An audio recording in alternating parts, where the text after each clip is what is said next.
សួស្តីអ្នកនរគ្នានៅក្នុងវីដេអូមួយនេះគឺខ្ញុំនឹង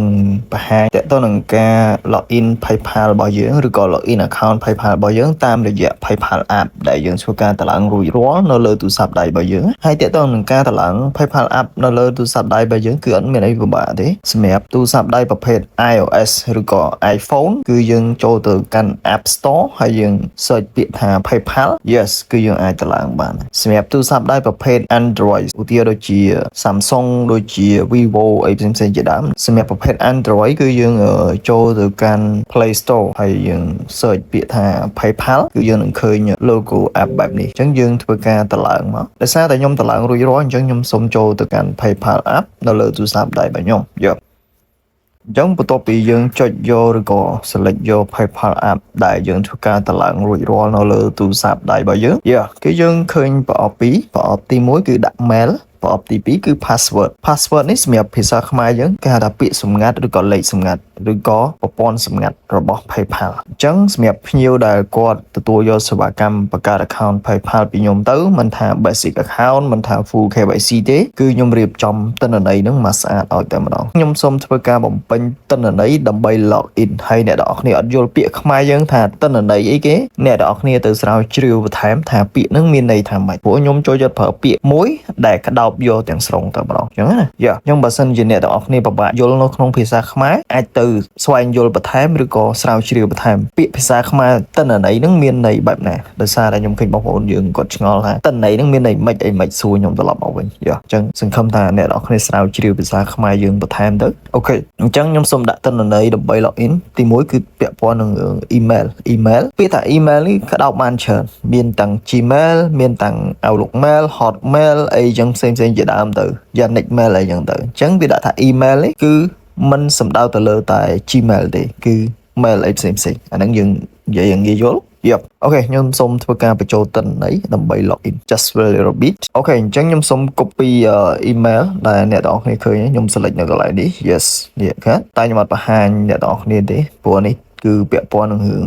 ប្រព័ន្ធសុវត្ថិភាពបន្តមកទៀតខ្ញុំសូមធ្វើការ paste បញ្ចូលព្រោះខ្ញុំខ្ជិលសរសេរការងារខ្ញុំចូលចិត្តរៀងលឿនណាអញ្ចឹងខ្ញុំcopy paste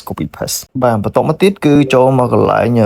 password នេះគឺយើងអាចបញ្ចូលកូដសម្ងាត់ឬ password មកយើងអាចសរសេរឃើញ yes ប៉ុន្តែយើងមិនអាចមើលឃើញថាយើងបញ្ចូលអីទេឬក៏យើងខ្លាចច្រឡំមែនទេអញ្ចឹងយើងមើលសកលសញ្ញាភ្នែកមួយនេះឃើញកន្លែងសញ្ញាភ្នែកមួយហ្នឹងយើងចុចលើនឹងមកប៉ក់មកឃើញយើងបញ្ចូលអីក៏មើលឃើញដែរ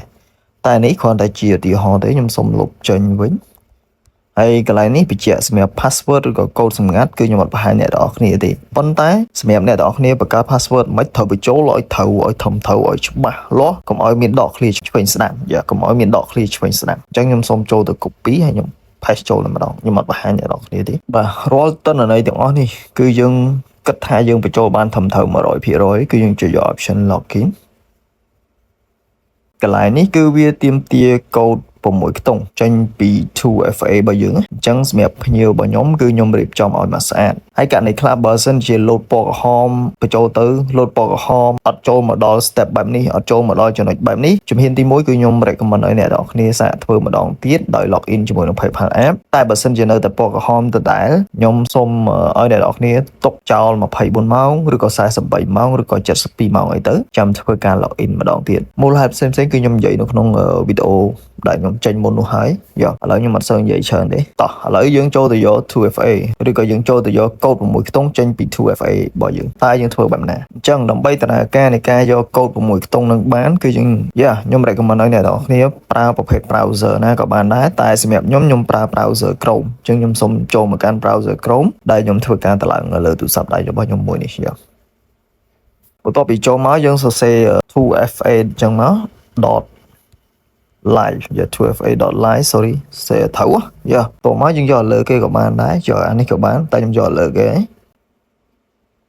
បន្ទាប់ពីយើងចុចយកលើគេគឺយើងចូលមកដល់កន្លែងនេះពីរហ្នឹងយកមួយណាក៏បានអានេះក៏បានអានេះក៏បានអញ្ចឹងខ្ញុំសុំប្រើអានេះព្រោះខ្ញុំធ្លាប់ប្រើលើយើងមើលកតុយនេះអានេះ CN អានេះ CN ហ្នឹងមាន China ចិនអានេះ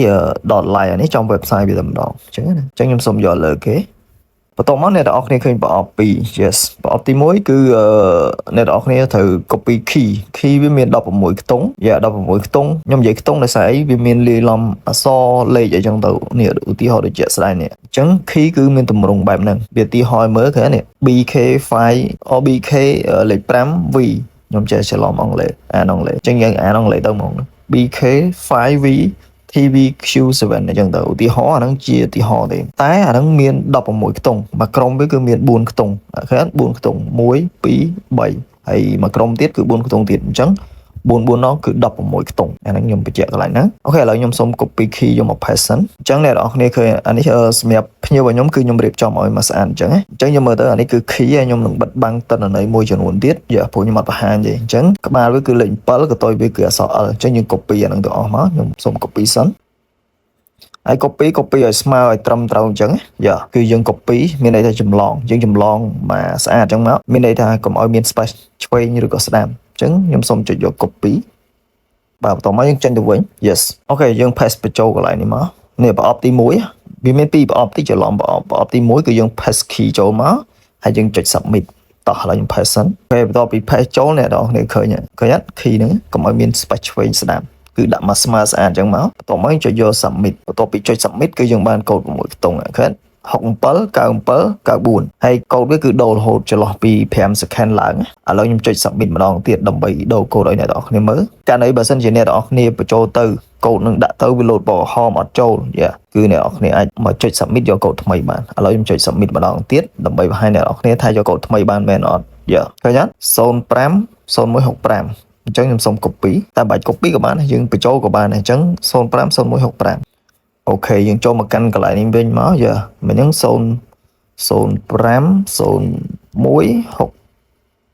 yes យើងបញ្ចូលអញ្ចឹងមកអូខេកូដ1ខ្ទង់1 2 3 4 5 6គេ6ខ្ទង់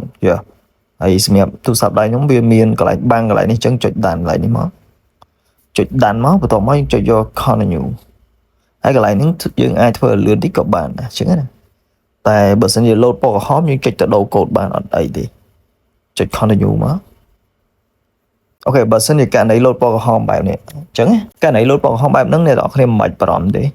ចូលទៅយកកូដថ្មីឥឡូវខ្ញុំចូលទៅយកកូដថ្មីអូខេមិនហ្នឹងកូដហ្នឹងវាអត់ឲ្យអញ្ចឹងយើងចុច submit សារថ្មីមកឥឡូវខ្ញុំ copy យកតែម្ដងស្រួលអូខេខ្ញុំ copy យកតែម្ដងកុំឲ្យខុសអូខេចេញទៅវិញលុបចោលយើងលុបមកលុបចោលអស់មកយើង paste បញ្ចូលតែម្ដងលុបចុចកន្លែងដាក់នេះទៀតមកបន្ទាប់មកចុចយក continue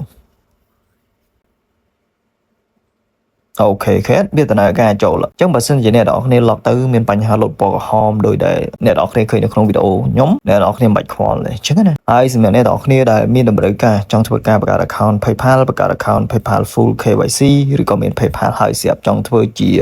full KYC អាចតាក់ទងមកខ្ញុំបានគឺខ្ញុំទទួលបង្កើត yes ហើយតាក់ទងឲ្យចំគោលដៅតាក់ទងឲ្យចំអ្វីដែលយើងចង់បានយើងយល់ថាខ្លួនឯងយើងចង់បានអីយើងចង់ធ្វើអីយើងដឹងខ្លួនឯងច្បាស់ហើយសម្រាប់អ្នកទាំងអស់គ្នាដែលចង់បានប្រព័ន្ធធនាគារតាន់រឹងមាំល្អខ្ញុំ recommend ឲ្យអ្នកទាំងអស់គ្នាគួរណាតែប្រើ Pay នេះសម្រាប់ Pay នេះគឺយើងបង្កើតឡើងដោយប្រើទិន្នន័យខ្មែរលេខទូរស័ព្ទខ្មែរប្រទេសខ្មែរ Pay នេះគឺយើងយកទៅ set up ទទួលលុយចេញពី TikTok Facebook ឬក៏ website បានហើយមានលុយនៅក្នុង Pay នេះគឺយើងអាចបាញ់មកធនាគារខ្មែរតាមរយៈធនាគារខ្មែរយើងដែលយើងភ្ជាប់ជាមួយនឹង Pay នេះគឺស្រួលមែនតើមានលុយចង់ទុកក្នុង Pay នេះក៏បានអត់ខូច account នេះទេព្រោះ Pay នេះជាប្រភេទ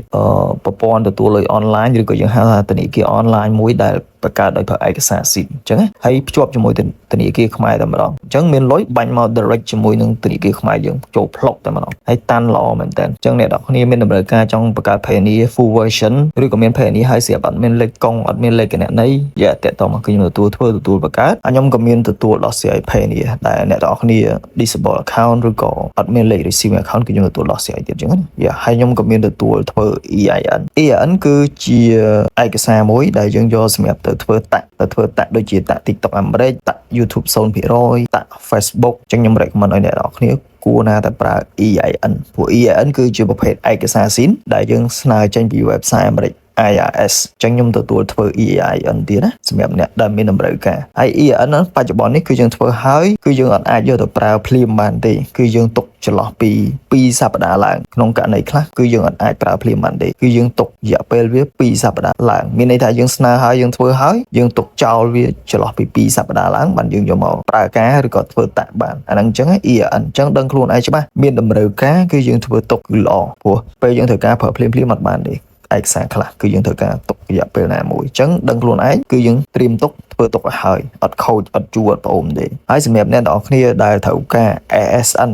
យកទៅធ្វើតាក់ TikTok អាមេរិកខ្ញុំមានលក់ ASN ចង់បានប្រហែលគ្រាប់ក៏បានដែរមានទាំងអស់100គ្រាប់ក៏មានដែរ ASN ហ្នឹងគឺ fake តែគាត់យើងយកប្រើសម្រាប់ធ្វើតាក់